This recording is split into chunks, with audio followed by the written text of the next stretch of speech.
Guys, good morning. তো হচ্ছে এখন সকাল 8:30 বাজে আর আমরা বেরিয়ে গেছি বাইরে। চাটা খেয়ে নিয়েছি রুমের মধ্যে। আর আজকে হচ্ছে আমাদের দ্বিতীয় দিন দীঘায়। তো এখন যাবো আমরা মোহনা। একটা টোটোকে ডাকলাম, বললো 30 টাকা করে নেবে একটা টোটো, মানে একজনের ভাড়া। এতটা ভাড়া আমরা তাই ভাবছি যে কী করা যায়। ওই দিক দিয়ে যদি ও আজকে ভোরবেলা 4:30টার সময় আমাদের ঘুম ভাঙিয়ে দিয়েছে, ও খাট দিয়ে পড়ে গেছে।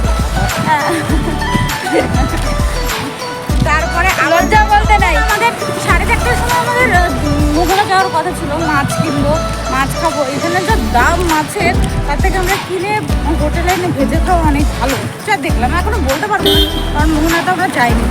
তো ও 4:30টার সময় ঘুম ভাঙানোর পরে আমার সঙ্গে ঘুমিয়ে পড়েছি, কেউ যাচ্ছিল।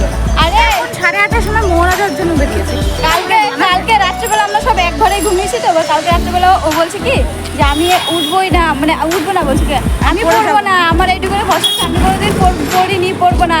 সকাল ভোরবেলা ধান করাটা হয়েছিল, কি হলে দেখি ওর নিচে। আমরা চলে এসেছি এখানে মাছের বাজারটা করে ওই যে ওইখানটায় আমরা যাবো এখন। আসতে এই জায়গাটা ফাঁকা অনেকটা।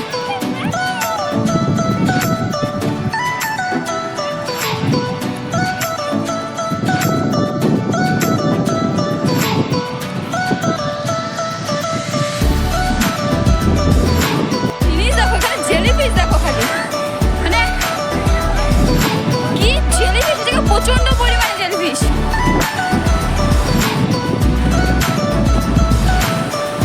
প্রচন্ড পরিমাণে জেলিফিশ। এটাকে মাছ ধরা হয়তো ওতে জালে বেঁধে হয়তো চলে আসে। এই জেলিফিশ গুলোকে খালি ওঠে।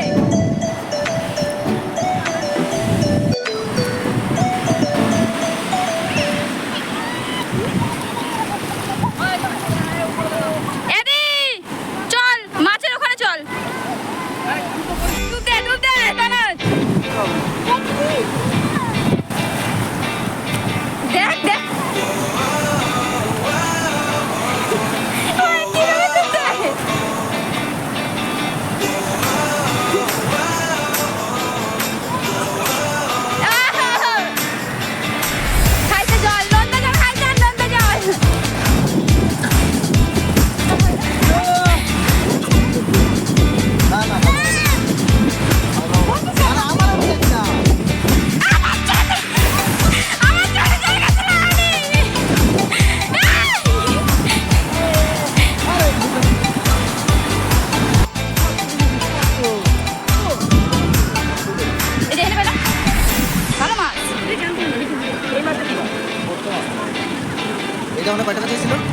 এটা কথা যাই না, নিয়ে যাও, এটা নিয়ে চলো।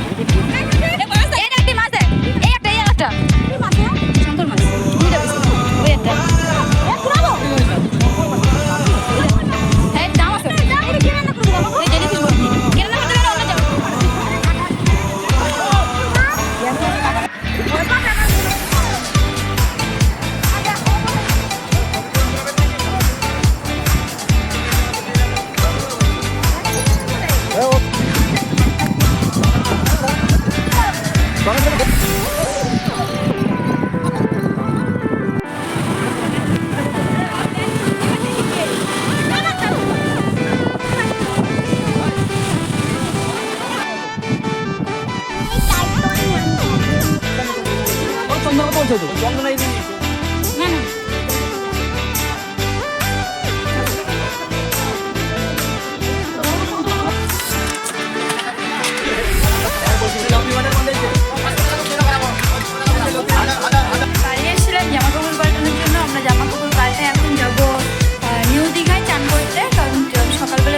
বাচ্চাদের নিয়ে এখন খাওয়া দাওয়া করে, এখনো খাওয়া দাওয়া হয়নি, রাস্তায় করবো, রাস্তায় করে তারপর চান করতে নামবো।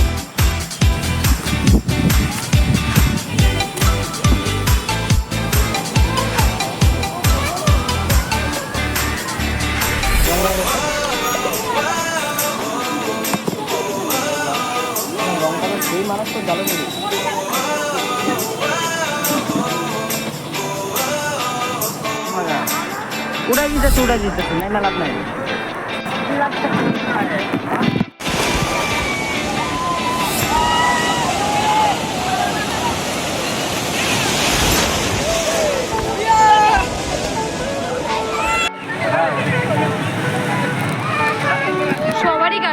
কিছু